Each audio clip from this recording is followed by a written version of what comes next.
Novels for ever میں خوش آمدید۔ آج کا ہمارا جو ناول ہے اس کا نام ہے تم سنگ مہکنے لگے راستے اور اس کی رائٹر ہے مریم عزیز۔ تو ناول شروع کرنے سے پہلے آپ لوگوں سے ایک چنی منی سی گزارش ہے کہ پلیز چینل کو سبسکرائب کر دیجئے اور اس ویڈیو کو لائک کر دیجئے، اور سبسکرائب کرنا تو ضروری ہوتا ہے، تو چلیے جلدی سے سبسکرائب کیجئے تاکہ میں اس ناول کو سٹارٹ کروں۔ کر لیا آپ نے سبسکرائب؟ تو چلیے شروع کرتے ہیں اس ناول کو۔ چینگ کی زوردار آواز پر برتن دھوتی کشف کے ہاتھ سے گلاس ٹوٹ چھوٹا تھا اور زمین پر گرتے ہی کرچیوں میں بدل گیا۔ کشف نے ایک نظر ٹوٹے ہوئے گلاس کو دیکھا، لیکن پھر اسے نظر انداز کر کے کمرے کی طرف دوڑی۔ کمرے کا منظر اس کی توقع کے عین مطابق تھا۔ تہذیب بیڈ پر چڑھی پریشان نظروں سے نیچے دیکھ رہی تھی۔ ابھی کشف اس سے پوچھنے ہی لگی تھی کہ زبیدہ بیگم ہانپتی ہوئی اندر داخل ہوئی۔ کیا ہوا؟ کون چینخا تھا؟ انہوں نے پریشانی سے پہلے کشف اور پھر تہذیب کو دیکھا۔ کشف نے انگلی سے بیڈ پر کھڑی تہذیب کی طرف اشارہ کیا تو زبیدہ بیگم کی سوالیہ نظریں اس کے چہرے پر ٹک گئی۔ اس نے ہونٹوں پر زبان پھینک کر خود کو بولنے کے لیے تیار کیا۔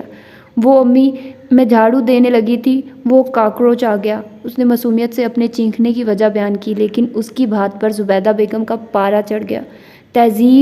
تہذیب میں تمہارا کیا کروں؟ کب تمہیں عقل آئے گی؟ کوئی کیڑا نکل آئے تو تم چینخنا شروع کر دیتی ہو، چھپکلی دیکھ کر تمہاری آدھی جان نکل جاتی ہے۔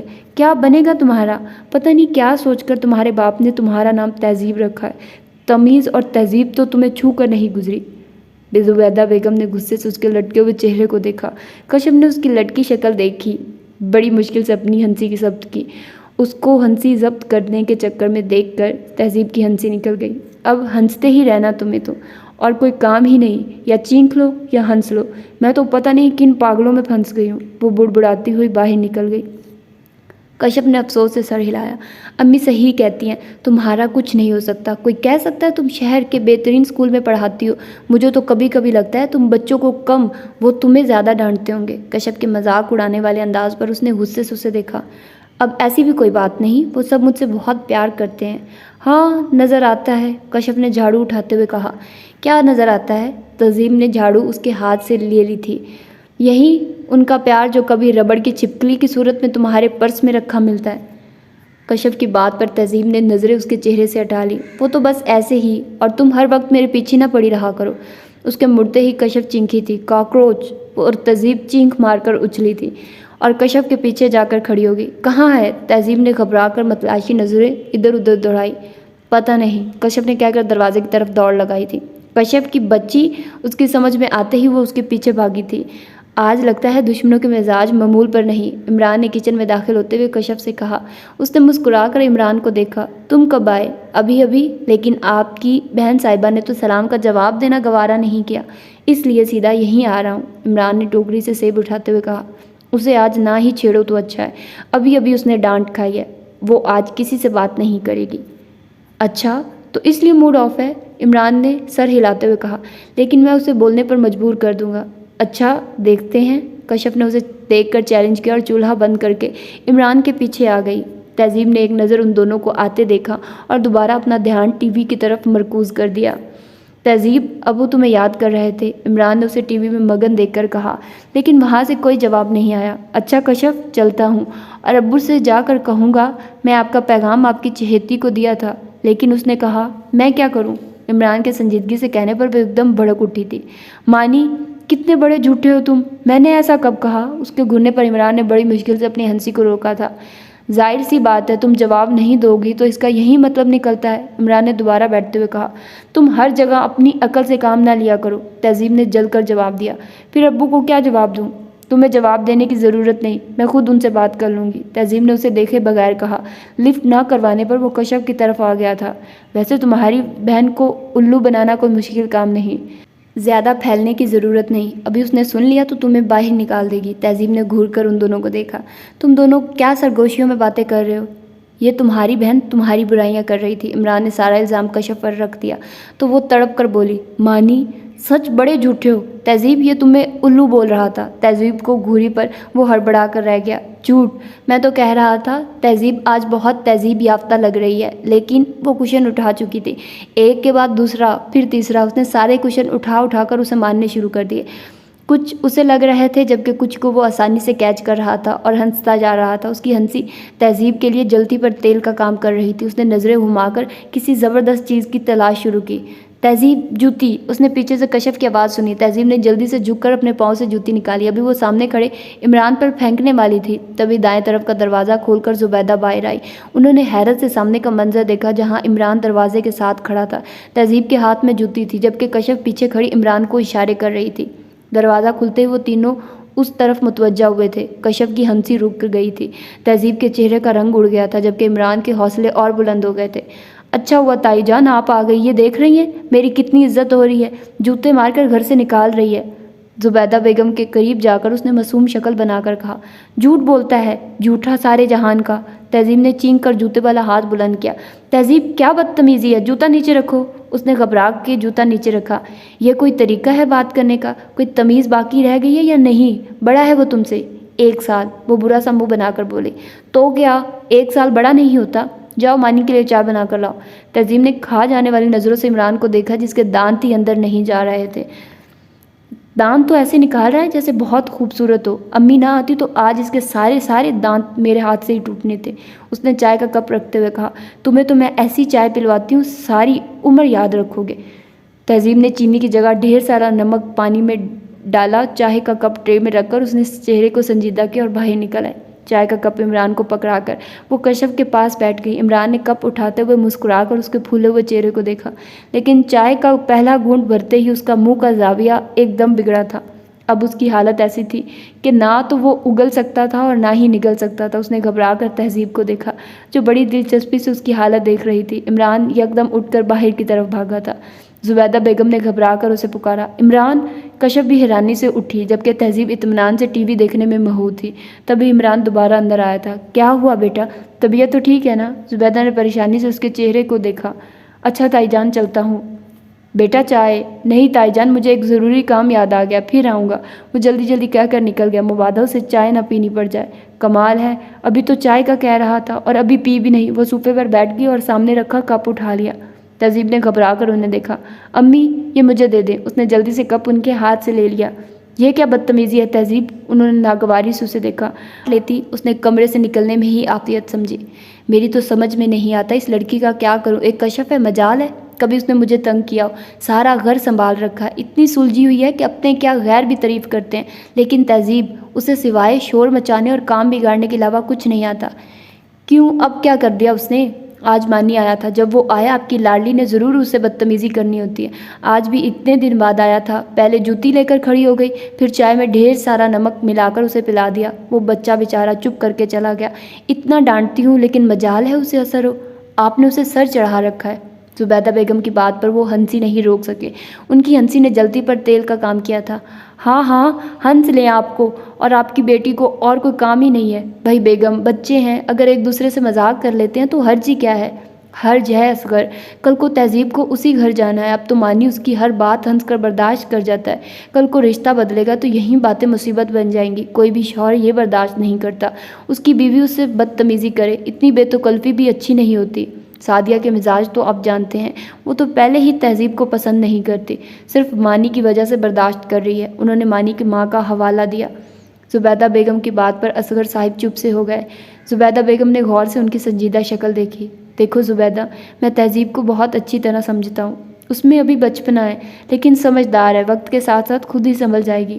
آپ بھی کمال کرتے ہیں اصغر، 24 سال کی ہو چکی ہے، آپا کا فون آیا تھا، وہ کشف کی رخصتی کروانا چاہتی ہیں اور میں کشف کے ساتھ تہذیب کا بھی سوچ رہی تھی، لیکن اب بہت مشکل لگتا ہے، تھوڑی سی سمجھ تو ضروری ہے، چھوٹی چھوٹی باتوں پر رونا شروع کر دیتی ہے، لوگ اتنا نخرہ برداشت نہیں کرتے۔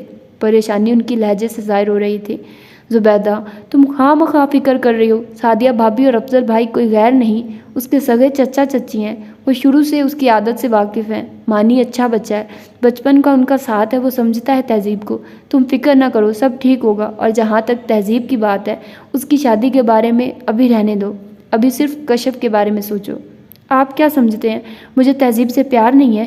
بہت ہے، لیکن میں اس کی حرکتوں سے ڈرتی ہوں، بچپنا ماں باپ کی دہلیز تک ہی اچھا لگتا ہے، آگے چاہے کوئی بھی ہو، چچا چچی کوئی برداشت نہیں کرتا۔ ان کے افسردہ لہجے پر اصغر صاحب مسکرا دیے۔ اچھا بابا ٹھیک ہے، تم کہتی ہو تو میں اسے سمجھا دوں گا، بلکہ ابھی سمجھا دیتا ہوں۔ تہذیب، انہوں نے اونچی آواز میں تہذیب کو پکارا۔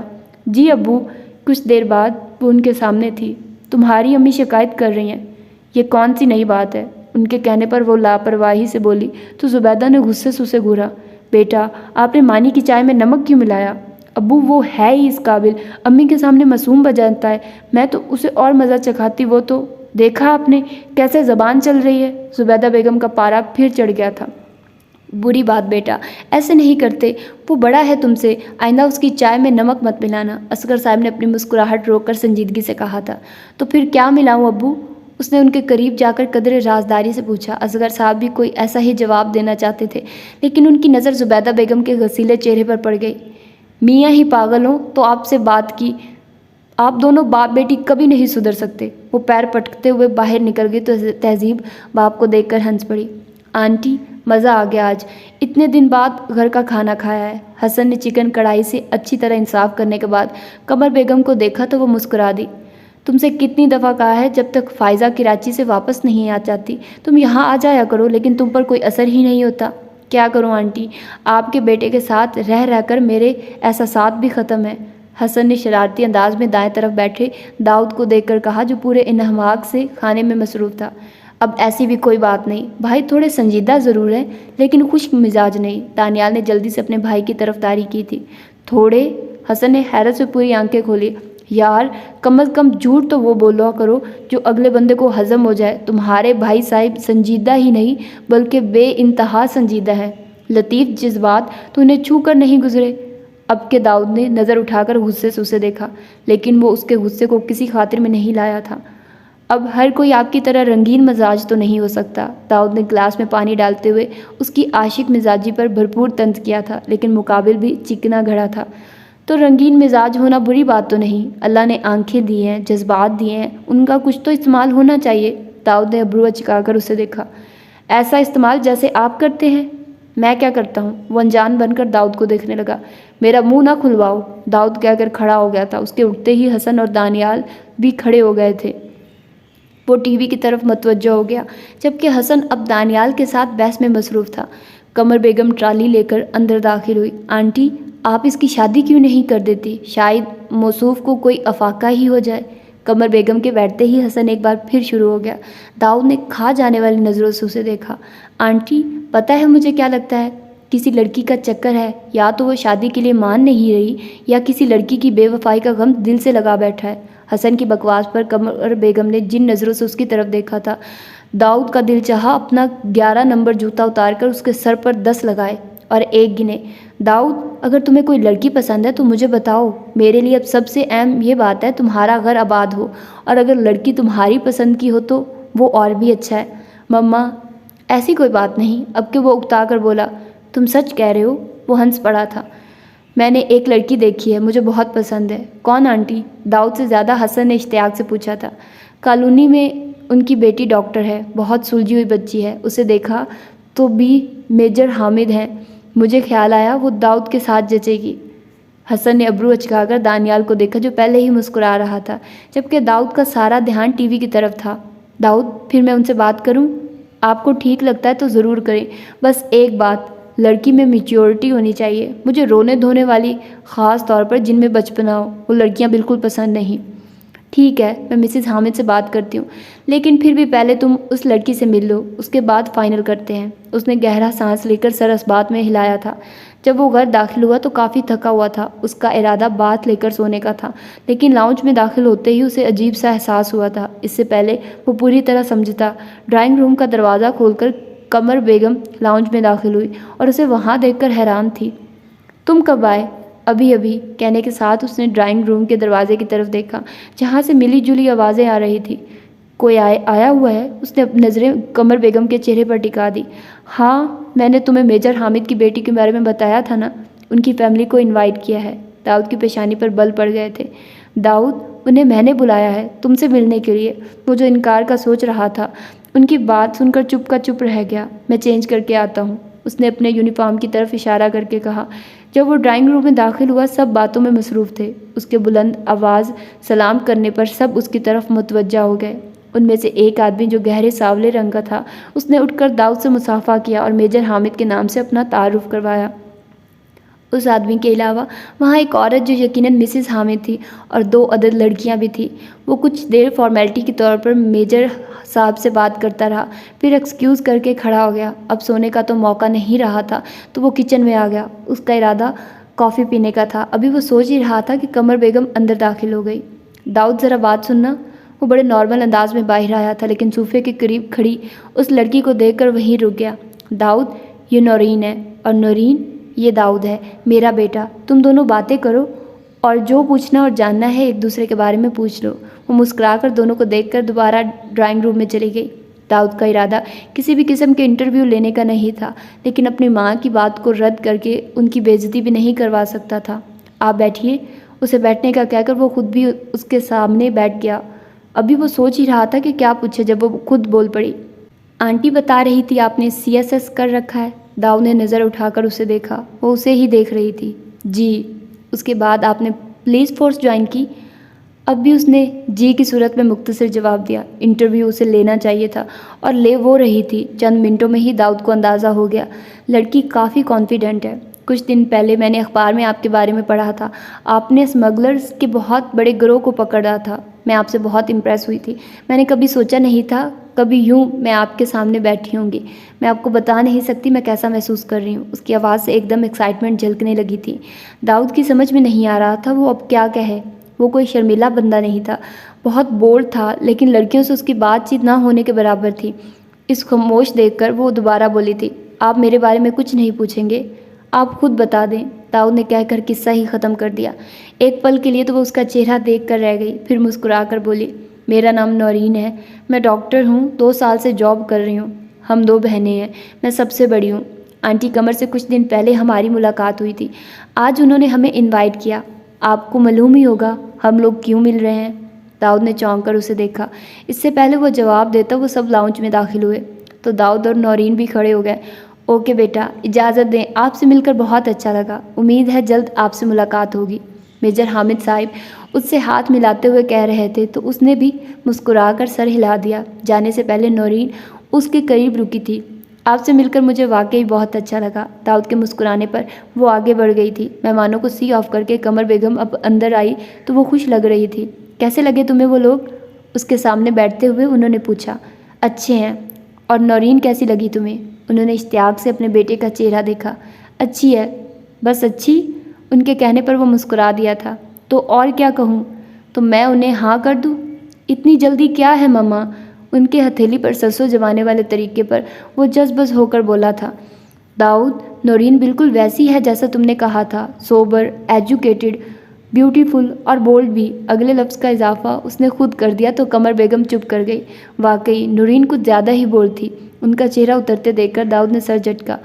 اگر آپ کو ٹھیک لگتا ہے تو مجھے منظور ہے، وہ کہہ کر ان کا رد و عمل دیکھنے کے لیے رکا نہیں تھا۔ بہت ہی ڈراؤنا خواب تھا جس نے انہیں گہری نیند سے اٹھنے پر مجبور کر دیا تھا۔ وہ جھٹکے سے اٹھ بیٹھی تھی۔ کچھ دیر تو ان کی سمجھ میں کچھ نہیں آیا، وہ اندھیرے میں گھورتی رہی۔ پھر انہوں نے ہاتھ بڑھا کر سائیڈ لیمپ آن کیا۔ ہلکی روشنی سارے کمرے میں پھیل گئی۔ انہوں نے گردن گھما کر اصغر صاحب کی طرف دیکھا جو کروٹ بدلے گہری نیند میں تھے۔ انہوں نے گہرا سانس لے کر ٹانگیں بیڈ کے نیچے لٹکا لی۔ ان کا رخ کشف اور تہذیب کے کمرے کی طرف تھا۔ وہ اندر داخل ہوئی تو کمرے میں نائٹ بلب کی نیلی روشنی پھیلی ہوئی تھی۔ انہوں نے سامنے بیڈ کی طرف دیکھا، وہ دونوں سو رہی تھی۔ تہذیب کا بازو کشف کے اوپر تھا اور کشف کا ہاتھ تہذیب کے بازو پر۔ ان کے انداز پر وہ بے ساختہ مسکرائی تھی۔ سب کچھ ٹھیک تھا۔ تو پھر وہ خواب؟ ان کی مسکراہٹ سکڑ گئی۔ یا اللہ، میری بچیوں کی حفاظت کرنا۔ انہوں نے بے ساختہ سر اٹھا کر دعا کی تھی۔ وہ جب کمرے میں آئی تو اصغر صاحب بیڈ پر بیٹھے تھے۔ کہاں گئی تھی؟ انہیں اندر داتا دیکھ کر انہوں نے پوچھا۔ وہ کوئی جواب دیے بغیر بیڈ پر آ کر بیٹھ گئی۔ کیا بات ہے زبیدہ؟ ان کے انداز پر اصغر صاحب بھی ٹھٹک گئے تھے۔ اصغر، میں نے ابھی بہت برا خواب دیکھا۔ میں نے دیکھا ایک جنگل ہے گھنا، بہت ڈراؤنا، اس میں سانپ ہی سانپ ہے۔ پھر میں نے وہاں ایک لڑکی کو بھاگتے دیکھا، سانپ اس کے پیچھے لگے ہیں۔ وہ لڑکی بھاگتے بھاگتے گر جاتی ہے، وہ سانپ اسے گھیر لیتے ہیں اور پھر ایک بہت بڑا کالا ناگ اسے کاٹ لیتا ہے۔ اصغر صاحب نے دیکھا وہ ہلکے ہلکے کانپ بھی رہی تھی۔ پھر میں نے اس لڑکی کا چہرہ دیکھا۔ پتہ ہے وہ کون تھی؟ جب انہوں نے سوالیہ نظروں سے اصغر صاحب کو دیکھا تو ان کی آنکھیں آنسوؤں سے بھری تھی۔ ایک پل کے لیے اصغر صاحب بھی ڈر گئے۔ وہ تہذیب تھی۔ کہنے کے ساتھ وہ دونوں ہاتھوں میں منہ چھپا کر رونے لگی۔ ایک پل کے لیے اصغر صاحب بھی کچھ بولنے کے قابل نہیں رہے۔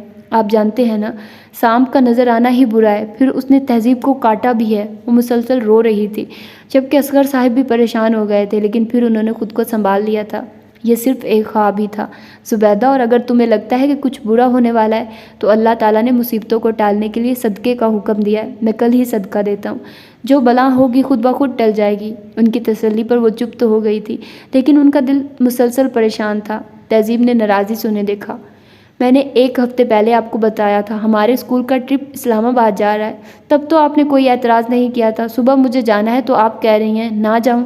تہذیب میرے ساتھ بحث نہ کرو، کہہ دیا نا کہ نہ جاؤ۔ ان کے دو ٹوک انداز پر وہ کتنی دیر ہونٹ کاٹتی انہیں دیکھتی رہی۔ اس کی آنکھیں لباب پانی سے بھر گئی تھی۔ اگلے ہی لمحے وہ پیر پٹکتی ہوئی اپنے کمرے کی طرف بڑھ گئی۔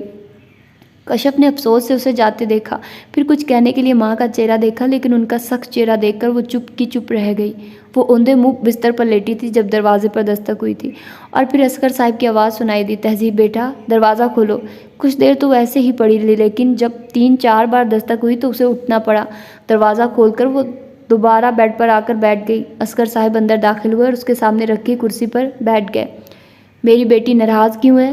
تہذیب نے نظریں اٹھا کر باپ کا چہرہ دیکھا۔ اسے ایک بار پھر رونا آنے لگا تھا۔ ابو، میں نے آپ کو بتایا تھا نا کہ ہمارے اسکول کا ٹرپ جا رہا ہے، امی کو بھی بتایا تھا، لیکن اب وہ منع کر رہی ہیں۔